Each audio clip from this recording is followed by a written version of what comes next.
আসসালামু আলাইকুম, কেমন আছেন সবাই? খুব সহজে ৬ পাপড়ির একটা ফুল তৈরি করা দেখাচ্ছি।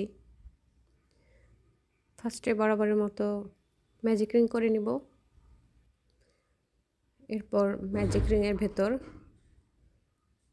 ৬টা সিঙ্গেল ক্রোশেট করব।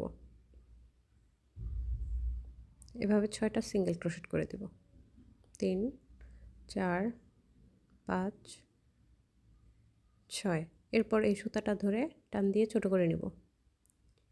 স্লিপ স্টিচ দিয়ে প্রথম যে সিঙ্গেল ক্রোশেট করেছিলাম ওইটাতে জোড়া লাগিয়ে দিব।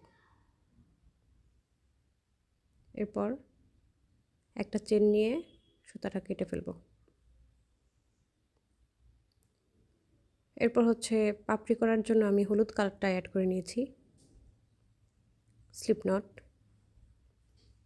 এরপর সুতাটা কীভাবে অ্যাড করছি দেখেন।